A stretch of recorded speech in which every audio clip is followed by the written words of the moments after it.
hoy vamos a empezar el seminario con la historia de la historia del arte, eh, que ya están viendo la presentación, ¿verdad? Sí, súper. Eh, que ya es eh, un desafío, digamos, presentarlo así como historia de la historia del arte, esa cosa recursiva hacia cómo ha sido visto la historia del arte. Porque la idea inicial de este seminario es mostrar cómo la forma en la que vemos la historia del arte define también la manera en la que vemos el arte, cómo lo vemos, definen cómo lo vamos a contar o cómo vamos a desglosarlo o cómo vamos a entenderlo a lo largo de la vida de la humanidad, etcétera, que supuestamente empezaría con este bisonte de las Caux, bueno, y los de Altamira, etcétera, que son hace más de 10.000 años, y que aún no se sabe bien cómo es la cosa. Tampoco hay personas que digan sin duda que esto es arte y que puede considerarse arte o no. O sea, surgen muchos problemas ahí en lo conceptual, pero también en cómo ha sido hecho esto, bajo qué condiciones. Si yo lo pongo como que este bisonte ha sido hecho con la necesidad de un ser humano de recrear la realidad, es una forma de entender la historia del arte. Si yo le digo que era más bien un instrumento mágico para conservar la forma de una presa de ciertos humanos cazadores, lo estoy viendo de otra forma.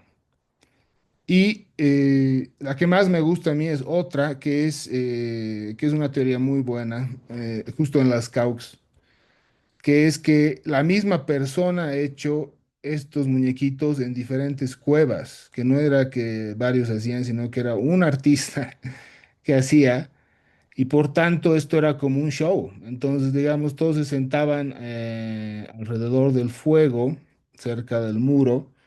Venía el artista y hacía aparecer un bisonte en en la pared, y todos se maravillaban y se vuelve ahí un espectáculo. Entonces, otra manera de ver el arte. Entonces, hay varias. Y como es hace 10.000 años y la memoria del mundo llega hasta hace, no sé, 4.000, 7.000 años, creo que hasta 7.000 no hay más como que se puede decir con seriedad, esto sí, esto no. Esto no se sabe realmente qué ha sido, ¿no? Y difícilmente se sabrá. A menos que se encuentren más cosas, además ya no te dejan tocar porque se puede borrar, etcétera. Entonces, son varios problemas los que están aquí.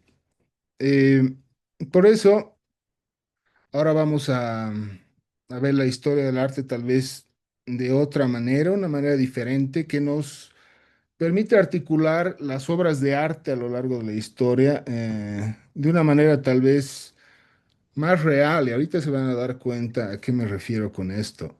A ver, veremos. Entonces, tendríamos dos maneras de entender la historia del arte. Bueno, en realidad tenemos muchas más, pero digamos que aquí las vamos a dividir en dos, o las vamos a enfrentar, por decir algo, para hacer entender mejor esta idea del arte como o de la historia del arte como una historia de fantasmas. Eh, pero podríamos entender la historia del arte como una biografía ordenada, es decir, nace, crece, muere y se acabó. O como una historia de fantasmas, como algo recursivo que vuelve otra vez. Pensabas que ya estaba perdido, pero sigue de alguna manera, ¿no? Entonces, para leer o para escribir la historia, primero necesitamos un concepto de historia, ¿no? Eh, Toda historia siempre es una construcción, un aparato de lectura, podríamos decir, una máquina para leer, no solo la historia misma, sino el propio arte. Entonces, depende de cómo yo enfoque los restos que han dejado los artistas y que ahora están aquí en este mundo. Y cómo entiendo eso y de qué me sirve entender eso y qué tiene que ver con la realidad y qué tiene que ver con la historia de la humanidad. O sea, muchas preguntas. Eh, entonces, aquí les propongo algunas palabras, por ejemplo, si pensamos qué conceptos usa la historia del arte tradicional, así le llamaremos, versus la historia del arte que planteamos aquí, que sería una historia crítica, o como habíamos dicho, una biografía ordenada versus una historia de fantasmas. Digamos que las palabras que se usan en esta biografía ordenada son más o menos estas: ideal, renacimiento, evolución, decadencia, progreso, origen, historia. De la historia de fantasmas que vamos a ver aquí, nuestros conceptos van a ser estos. Síntoma, algo que sigue ahí, ¿no? Que sigue el síntoma. Supervivencia, latencia, Nachleben, que en alemán, no sé si alguien sabe aquí alemán, pero se traduciría algo así como la vida después de la vida, o una vida póstuma, eh, que es diferente al renacimiento, eso vamos a ver justo hoy. Anacronismo, es decir, algo que no está en su lugar en el mismo tiempo, sino que más bien la obra de arte nunca coincide con su tiempo, por ejemplo. La idea de remolino a partir de las ideas de Walter Benjamin, que vamos a ver, por ejemplo, la próxima semana, a diferencia de origen, ¿no? Para Benjamin, el origen es un remolino en el río, no es una fuente, no hay fuente, ¿no? Para el historiador, por ejemplo, si quieres una fuente, ya puedes llegar a una fuente, pero esa fuente tiene otra fuente, ¿verdad? Y esa fuente tiene otra fuente y la fuente original nunca hay. O sea, puedes ir lo más lejos que quieras, vas a llegar a algo y te vas a dar cuenta que eso también había tenido una fuente. Y la fuente, es imposible. Entonces, el origen dice, no es fuente, es un remolino en el río. Es algo que agarra de pronto y junta cosas y te da un nuevo curso para el río, pero no es un origen. Y la historia versus sismografía, historia más esta idea lineal, versus sismografía, que sería más bien ver los movimientos nerviosos del ser humano a lo largo de la historia, sus gestos, un mapa eh, nervioso, sísmico de la humanidad que una historia evolutiva. Entonces, por ejemplo, si vemos estas diferencias, ideal versus síntoma, el ideal funciona como aquello que cubre el síntoma. En cambio, el síntoma sería eso que vuelve, por eso historia de fantasmas, eso que vuelve, y aunque digas, no, pero no, ping, otra vez vuelve. Y otra vez, ¿por qué este artista siempre hace lo mismo, digamos? ¿Qué le pasa? Entonces, síntoma, no ideal, síntoma, por ejemplo, ¿no? Renacimiento versus supervivencia, o Nachleben, como está aquí, lo vamos a ver eso con más calma, pero ya no se trata de que algo ha vuelto triunfalmente, como, no sé, la cultura romana en el Renacimiento, etcétera, sino que hay algo que siempre renace y va a volver a renacer ahora y dentro de 1000 años y ya ha renacido hace 10.000 años, etcétera. Esa supervivencia, ¿cómo sigue vivo eso? Eso es lo que nos interesa, ¿no? Algo que parecía muerto, pero renace. Eso es bien importante. Ahorita lo vamos a ver eso con calma. Esa es, de hecho, la clase de hoy. Eh, Una, una cosita de eso adelante, del Orlando. renacimiento. Renacimiento, en algunos textos que he leído ahora de estos, eh, usan la palabra, en vez de renacimiento, o como revivir, digamos, o sea, como volver de la muerte, ¿no? Porque por ejemplo, el arte clásico literalmente se ha muerto durante el medioevo y estaba sepultado. Entonces, no es que vuelve a nacer, sino que vuelve de la muerte, que es otra cosa, digamos. Muy buena observación, exacto. Parecía muerto, pero vuelve, ¿no?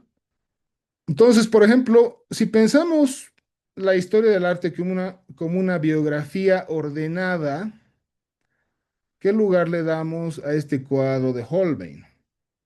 Bueno, este es los embajadores de Holbein, deben conocer. Están ahí negociando algunos objetos de deseo de su rey, supongo, hacia hacia otros reinos. Pero lo más importante aquí es que estamos en la cúspide de la técnica renacentista. Entonces, una historia, biografía ordenada del arte, esto es simplemente el Renacimiento y se acabó. Pero aparece esta cosa de aquí. ¿Qué hace aquí esta calaverita? ¿La han visto? ¿Se ve bien? ¿La ven bien? Si la miras de lado, tienes que mirarla un poquito de lado. Ujú. eh, Ah, no es ya, sí, esto sí. una pintura exactamente realista. Ya podríamos decir que es un poco manierista solamente porque aparece esa calavera, pero estas ideas realmente no nos ayudan. O sea, decir que esto es manierista o renacentista o barroco o lo que quieras, no nos va a ayudar a entender la aparición de esto que más bien parece la aparición de la calavera clásica de las alegorías medievales. Bueno, y el telón de fondo, etcétera. O sea, podríamos seguir a partir de eso, pero aquí lo que estamos viendo es la sobrevivencia de una calavera en la pintura y no, esto es barroco, esto es renacimiento, ¿no? Sino estamos viendo otra cosa. ¿Por qué esto aparece aquí? Ese es el problema, ¿no? Y esa es la idea también de que el tiempo de la imagen, de cualquier imagen, siempre es impuro. Esa es nuestra primera idea para recordar. El tiempo es impuro. ¿A qué se refiere esto? O sea, el tiempo de la imagen es impuro. Vean alrededor de ustedes y van a ver, no sé, tecnologías del siglo XV como una mesa y tecnologías de hace un año como, no sé, un nuevo celular o lo que sea. Eh, entonces, en su cuarto, o donde sea que estén, hay diferentes objetos de diferentes tiempos. No hay un solo tiempo, es una amalgama de tiempos lo que está jugando ahí, ¿no? Por ejemplo, yo puedo ir a una peluquería ahorita y me van a dar una revista donde voy a leer el horóscopo de dioses que han muerto hace miles de años. ¿Cómo ha sobrevivido eso? ¿El gobierno ha hecho sobrevivir eso? No creo. ¿Cómo puede haber sobrevivido eso? Yo voy y de paso me creo que soy Leo y que me va a pasar hoy día no sé qué, etcétera. Eh, ¿Cómo es posible esa sobrevivencia? Eso es una sobrevivencia. Es casi ver el inconsciente colectivo de una sociedad. Entonces, la historia del arte como sismografía, lo que está midiendo es el inconsciente colectivo como sociedad, no las técnicas que había en el Renacimiento, las técnicas que hay ahora, sino más bien eh, estas sobrevivencias, estas supervivencias de imágenes que vienen a cambiar la forma de ver las propias imágenes. Entonces, si vemos la línea temporal normal de la historia del arte, que sería más o menos esta, cronología clásica le he puesto, aunque no sería clásica, pero ¿dónde ponemos a los embajadores? Si nos olvidamos que son de 1400 y tantos, casi 1500, y decimos, ¿de cuándo será? Solo vemos esto.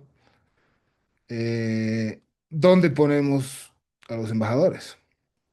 Podría entrar en el barroco, exacto, tranquilamente en el surrealismo, ¿no? Como el Bosco podría entrar tranquilamente en el surrealismo.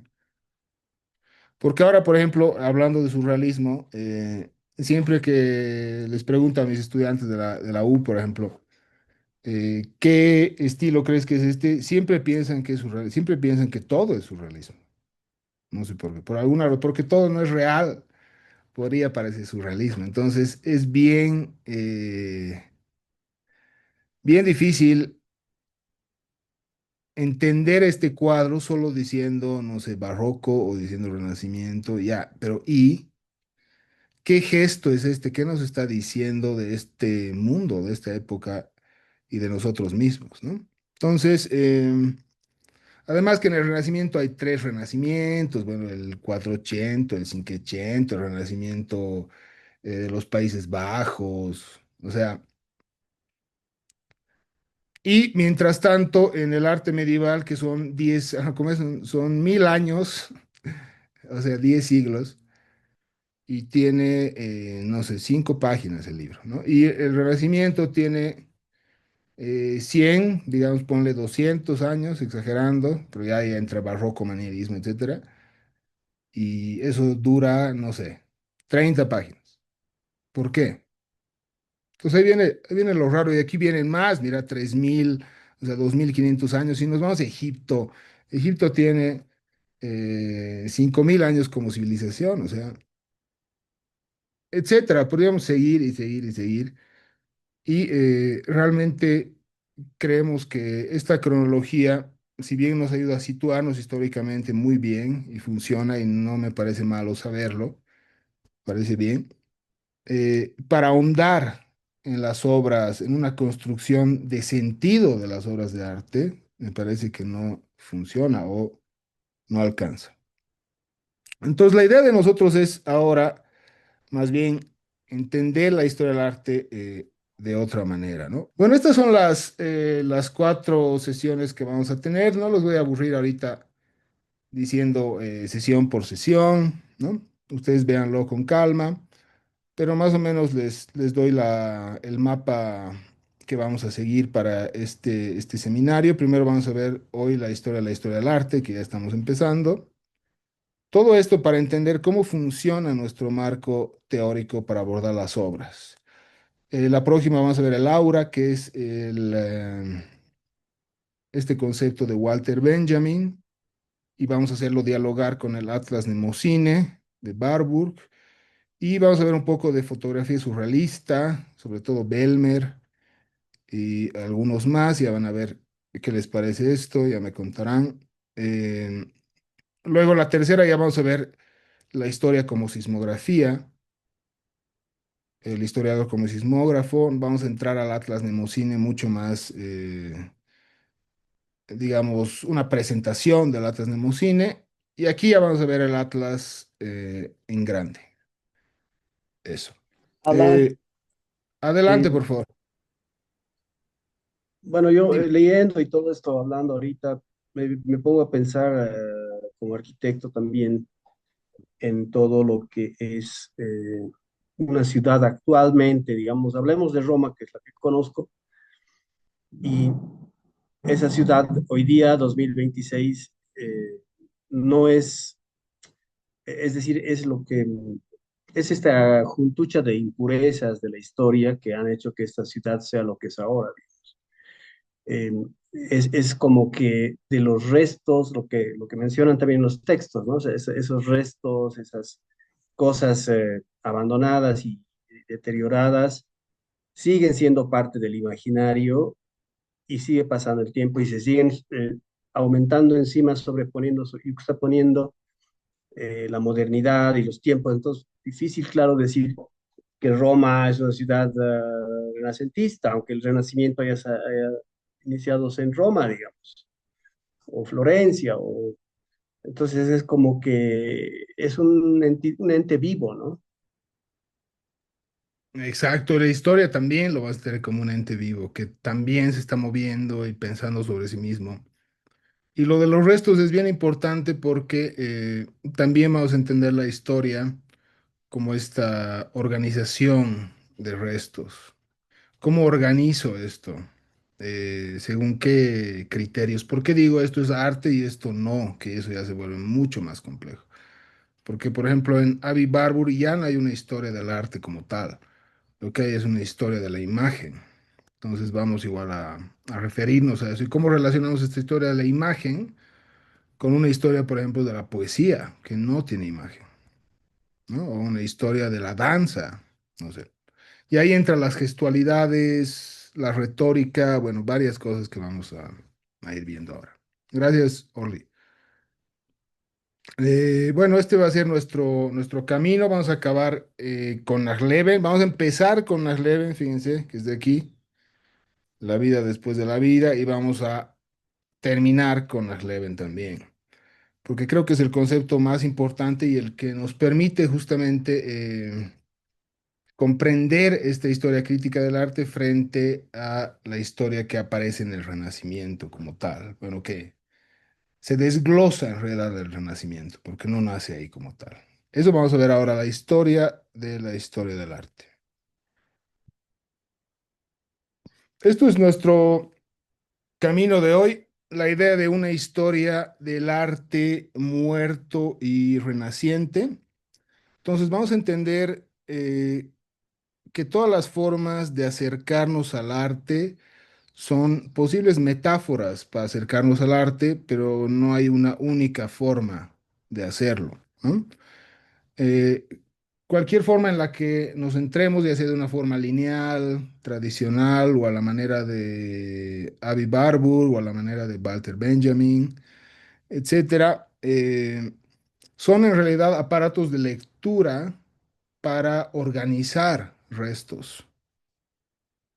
Los restos que a mí tal vez me gustan, los restos que tal vez hablan de mí, los restos que tal vez hablan de la vida que me interesa reconstruir o rehacer o construir nada más, ¿no?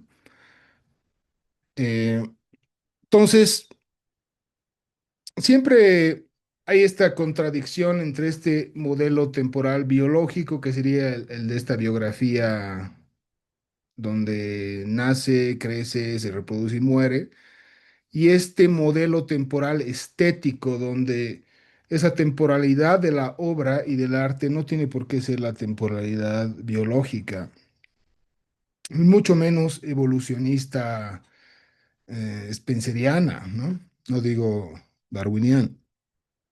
Entonces, siempre que vemos la historia del arte, también tenemos que entender la historia, esa historia como una invención. Alguien se le ha inventado y por eso vamos a ver ahora todos los que han ido inventando la historia del arte y cómo lo hacen, bajo qué conceptos, bajo qué lentes, eh, cómo se ha ido inventando esta historia. Entonces hay una invención de la historia que ya nos pone marcos. Solamente, digamos, si yo les digo, este cuadro es barroco, digamos, ha hecho, no sé, uno de esos cuates barrocos.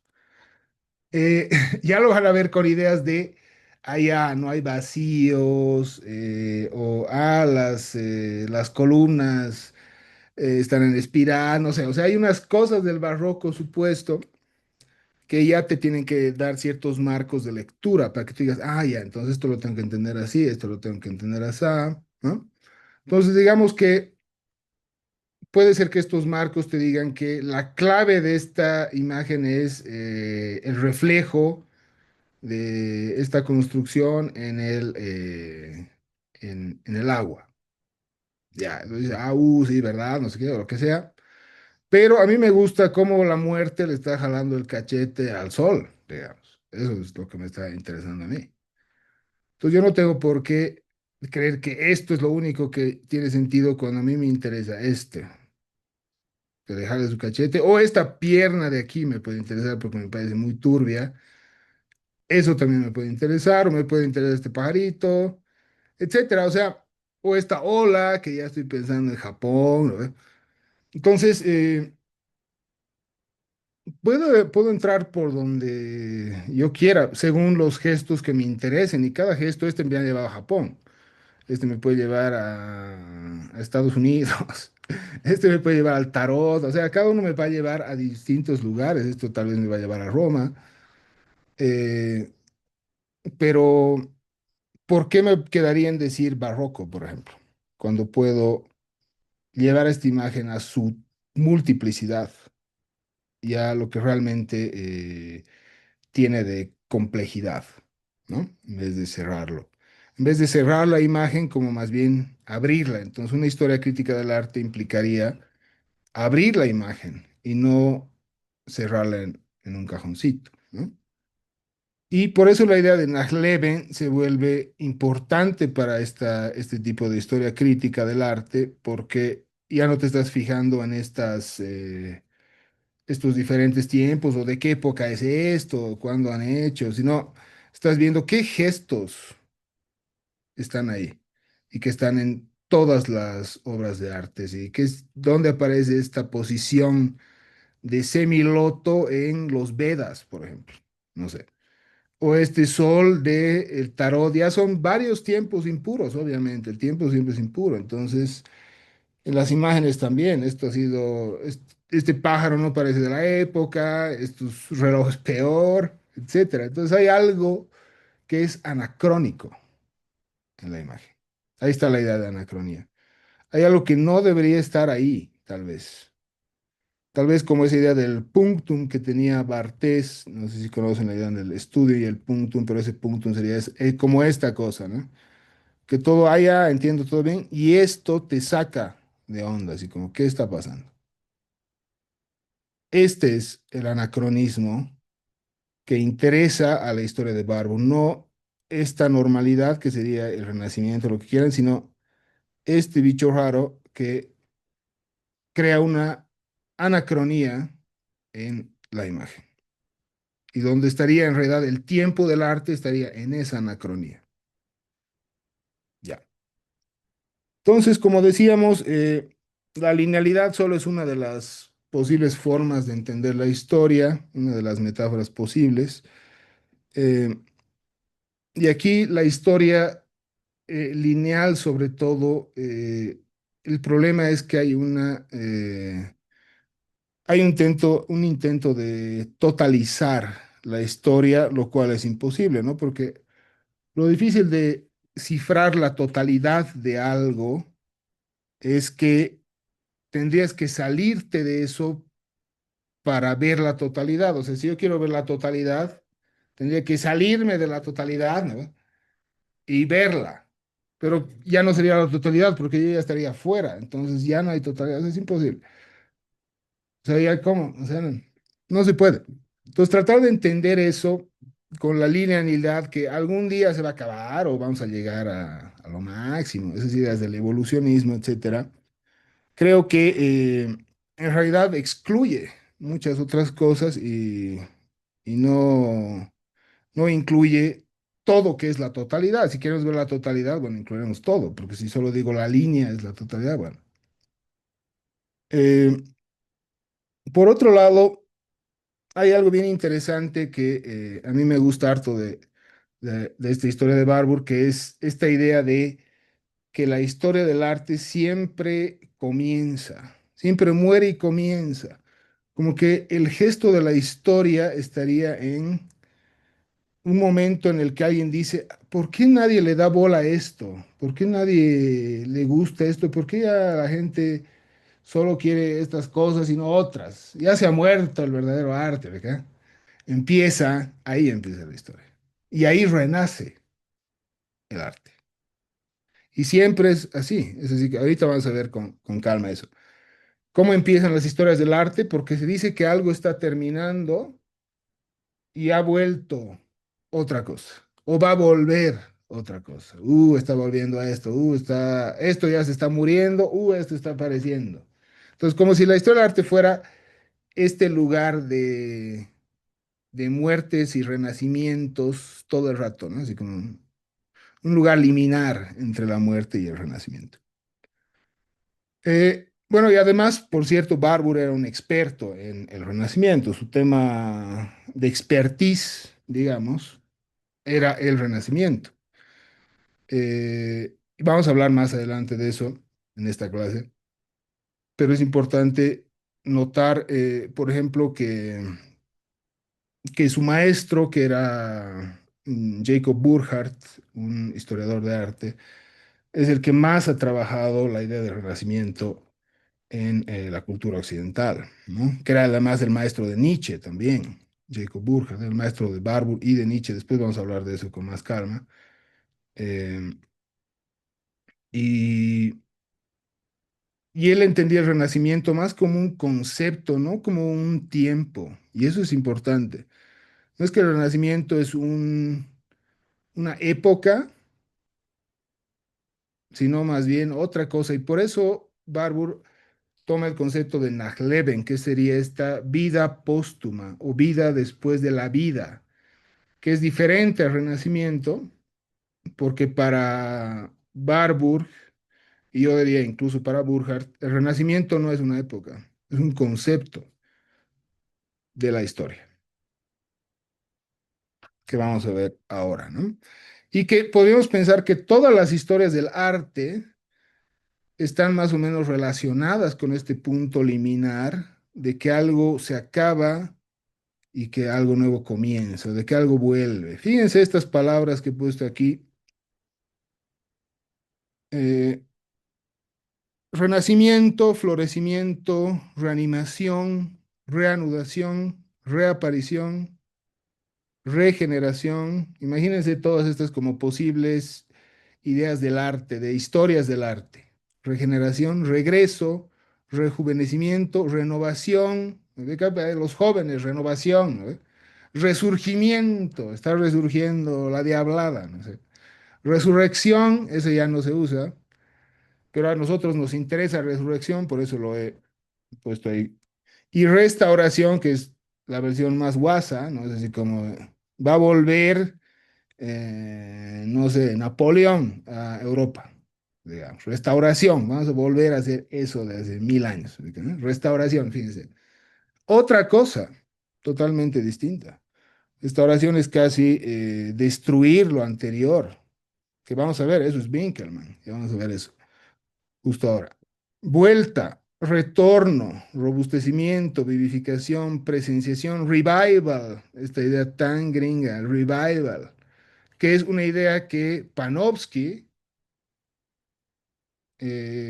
alumno de Barbour, por si acaso, lleva a Estados Unidos, revival. Como renacense le llamaba algo así, o renaz, una cosa así, que era un concepto tergiversado de Barbour, que es el Nachleben. Ya lo vamos a ver después. Revisit, ¿no ve? Entonces, todas estas ideas de que algo está por morir y va a volver a nacer, o que algo ya ha acabado y está apareciendo esta otra cosa, son los momentos donde se hace la historia o donde se escribe la historia. Pero lo puedes hacer en realidad en cualquier momento. Yo puedes decir, ahorita se está acabando esto y va a empezar esto. Y podría centrarme ahí y hacer mi historia, ¿no? A ver, seguiremos. Entonces, parece que hay este instante de necesidad de la historia en este momento de lo muerto renaciente. De esta forma que emerge, que vuelve a materializarse en la realidad, que parecía perdida y que vuelve a rematerializarse en la realidad y sigue volviendo y nunca deja de volver, ¿no? Eso es lo interesante de la idea del arte. Por ejemplo, a ver, les dejo esta imagen. ¿Cómo explicarían estas dos imágenes, por ejemplo? Una es de 1905 de Rodin y otra de Javier Jaén de hace 2 años. Bueno, hace 3 años. Pero ahí hay un gesto que se repite después de 100 años. Lo que cambia son los materiales y eso nomás, básicamente, ¿no? Pero el gesto, o sea, ¿por qué ha vuelto este gesto? Y ahora con otra idea, porque no es la misma idea. Aquí está el pensador y aquí está estrujado por la vida, digamos. Eh, la idea de pensar y estrujar, bueno, ahí hay un campo de crítica, donde funcionaría esta crítica. ¿Qué ha pasado con este gesto, digamos? Porque el pensar ahora tiene que ver con el estar abollado por la vida. Por ejemplo, además ya sin cabeza, a cabeza abierta, ya podemos decir, ¿por qué no le ha puesto tapita? Por ejemplo, esos detalles ya son otros detalles que enriquecen la imagen. Pero si solo nos dedicamos a ver de qué época es cada uno, es muy difícil decir algo, ¿no? En cambio, si vemos los gestos a lo largo del tiempo y nos vemos más pensadores, o sea, nos hacemos nuestro atlas como Barbour de todos los pensadores, digamos, desde este cuate hasta esta botella, tenemos una sismografía de esto, de esta imagen. Cómo esta imagen se transforma, se ha llenado de otras cosas a lo largo del tiempo. Entonces se vuelve una cosa mucho más específica para leer y no tan general, ¿no? Entonces te permite realmente pensar, ahondar, profundizar en las imágenes. Y esta seguro que hay antes también, Eso, ¿no? eso, eso, eso. Claro, exacto. O sea, podríamos retroceder hasta donde queramos y trazar cómo este gesto se ha convertido de el pensador a no sé, botado en un bar, ¿o qué se llamaba esto? Arrugado por la vida, digamos, ¿no? Botado. Eh, y ahí estaríamos entrando a una sismografía, porque ya esto ya es una letra de la historia. Esta forma, así, se vuelve una letra de la historia, se vuelve una letra del arte pictórico, que yo ya lo puedo hacer simplemente como una línea así, y va a quedar. Y aquí igual, ¿no? Ya son trazos, ya son letras. La imagen como letra, que es como ahora la lee además, por cierto, la IA, ¿no?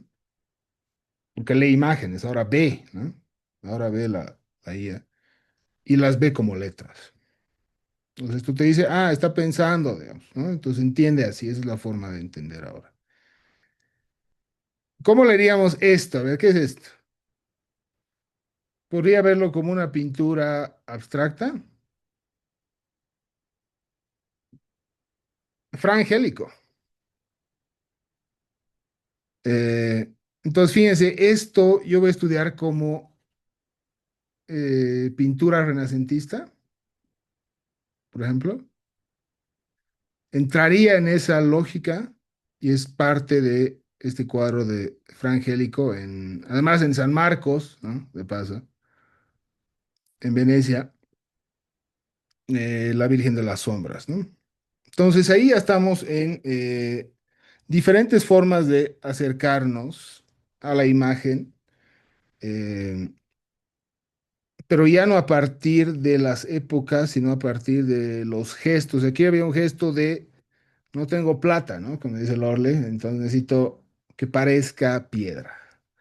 Y hay unas creaciones y varias de las pinturas abstractas, no sé, pensando ahorita en Colia, por ejemplo, en Oscar Pantoja, tiene esta cuestión con la piedra súper fuerte, ¿no?